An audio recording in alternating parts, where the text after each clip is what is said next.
P ratio, price to earning ratio, is very important and famous parameter जब किसी भी company को value करने की बारी आती है तब, एंड इन्वेस्टर्स बहुत ज़्यादा इंपॉर्टेंस देते हैं पी रेशियो को। सो आज के इस एपिसोड में हम पीई रेशियो का सच जानेंगे, डिकोड करेंगे पी रेशियो को, बहुत ज़्यादा मजा आएगा। So let us discuss this in this episode. Let's get start. Hey guys, my name is Prateek, I hope you are doing well. And P ratio को कैलकुलेट किया जाता है प्राइस अपॉन अर्निंग। प्राइस हो जाता है कंपनी का share price या फिर कंपनी का मार्केट कैपिटलाइजेशन, एंड अर्निंग हो जाता है कंपनी का ईपीएस या फिर net profit. Now the thing is, ऐसा नहीं है दैट पी रेशियो सिर्फ आप कंपनी का निकाल सकते हो, पी रेशियो आप एफडी का निकाल सकते हो, पी रेशियो आप डिबेंचर का निकाल सकते हो, पी रेशियो आप म्यूचुअल फंड का निकाल सकते हो, पी रेशियो आप रियल एस्टेट प्रॉपर्टी का भी निकाल सकते हो। फॉर एग्जाम्पल, अगर हम बैंक की एफडी का पी रेशियो निकालें, सो बैंक की FD right now on an average 7% का हम अज्यूम करके मानते हैं कि रिटर्न देती है। तो फॉर एग्जाम्पल, अगर हम बैंक की एफडी में 100 रुपीज़ डालते हैं तो हमारी अर्निंग हो रही है 7 रुपीज़। सो 100 डिवाइड बाई 7 हो जाता है अराउंड 14% के आसपास, 14 टाइम्स के आसपास।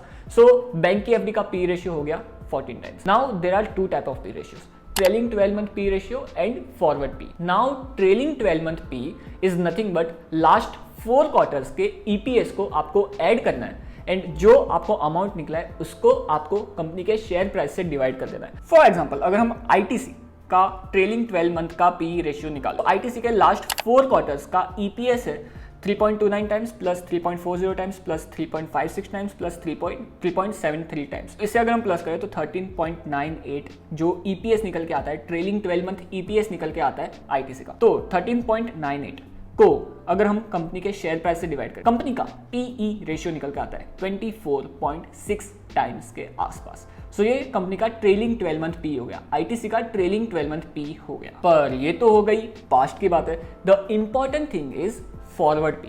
कंपनी का फॉरवर्ड पी क्या हो सकता है? नाउ इसे कैलकुलेट करने के लिए आपको एज एन इन्वेस्टर पहले तो कंपनी के फंडामेंटल्स को चेक करना पड़ेगा, कंपनी की ग्रोथ को चेक करना पड़ेगा, कंपनी किस तरह से रेवेन्यूज एंड प्रॉफिट को फ्यूचर में जनरेट कर सकती है उसको देखना पड़ेगा, उसको एस्टिमेट करना पड़ेगा, and then only you can determine forward P of the company. So the thing is that जब आप स्टॉक मार्केट में इन्वेस्ट करते हो तो पैसा पास्ट में नहीं फ्यूचर में बनता है, and that is the reason why forward P is really very important. Now the thing is, आप बहुत ही ज्यादा एक्यूरेटली फॉरवर्ड पी नहीं कैलकुलेट कर सकते, नहीं एस्टिमेट कर सकते, बिकॉज हम इन्वेस्टर्स हैं, ज्योतिष नहीं है। बट आपको एक अंदाजा होना चाहिए दैट कंपनी किस तरह का ग्रोथ दिखा सकती है इन फ्यूचर, एंड उससे आपको एक अंदाजा होना चाहिए दैट यहाँ से कंपनी का पी रेशियो कहाँ जा सकता है। काफी बार ऐसा होता है that let's assume that company का पी रेशियो है 10 टाइम्स, जो बहुत ही ज्यादा चीप है एग्जाम्पल के तौर पे, पर कंपनी वहां पे हेडविंड्स में जा रही है। सो अगर आप 10 टाइम्स के पी रेशियो को देख के इन्वेस्ट कर देते हो दैट कंपनी बहुत ज्यादा चीप है, आगे जाके कंपनी का शेयर प्राइस बढ़ेगा,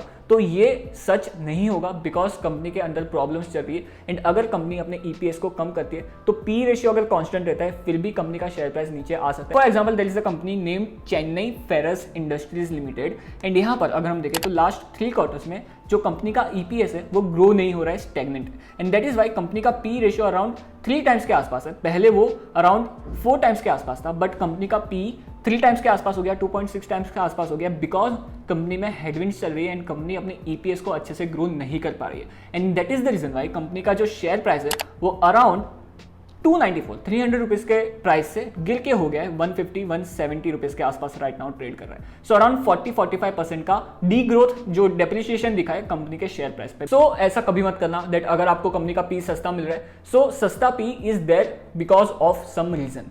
मे बी कंपनी के अंदर मैनेजमेंट का इशू चल रहा हो, मे बी कंपनी के अंदर कुछ हेडविंड्स चल रही हो, मे बी कंपनी के अंदर पैसा साइफन ऑफ हो रहा हो, मे बी कंपनी के ऊपर बहुत ज्यादा डेट हो, XYZ रीजन हो सकते हैं कंपनी के पी रेशियो को सस्ता होने के लिए, and that is the reason why future में भी अगर पी कांस्टेंट रहता है या फिर डी रेट भी होता है तो कंपनी का शेयर प्राइस ड्रास्टिकली नीचे आ सकता है। और इसका टोटल ऑपोजिट होता है फास्ट ग्रोवर्स के केस में। सो फॉर एग्जांपल, किसी कंपनी का शेयर प्राइस है 1000 रुपीज के आसपास, एंड उस कंपनी का ईपीएस है 50 रुपीज। सो उस कंपनी का पी रेशियो हो गया 20 टाइम्स के आसपास। पर अगर वो कंपनी फास्ट ग्रोवर्स है एंड नेक्स्ट क्वार्टर में कंपनी अपने ईपीएस को बढ़ा के 50 से बढ़ा के 70 रुपीज कर लेती है, सो यहाँ पर ईपीएस ड्रास्टिकली नीचे आ जाएगा। चेक कर लेते कितना नीचे आ जाएगा। तो अगर कंपनी का शेयर प्राइस है 1000 रुपीज एंड कंपनी का ईपीएस अगर कंपनी बढ़ा के कर देती है 70 रुपीज, सो कंपनी का पी ड्रास्टिकली नीचे आ जाएगा, 14 रुपीज के आसपास आ जाएगा, एंड ये एक गुड साइन है बिकॉज कंपनी बहुत अच्छे से अपने ईपीएस को ग्रो कर रही है, एंड दैट इज वाई यहाँ पे कंपनी का शेयर प्राइस भी बहुत अच्छे से अप्रिशिएट हो सकता है। And as I told you that stock market में जब पैसा बनता है तो वो पास्ट में नहीं फ्यूचर के ग्रोथ प्रोस्पेक्ट पे बनता है। एंड दैट इज वाई अगर ऐसा होता है तो कंपनी का पी रेशियो भी रीरेट हो सकता है। मार्केट में भी कंपनी को 50 का पी नहीं 60 का पी है। तो इस केस में और ज्यादा एप्रिसिएशन दिख सकता है शेयर प्राइस में, एंड इसी वजह से आप अपनी वेल्थ को बहुत अच्छे से ग्रो कर सकते हो। In a conclusion I wanted to tell you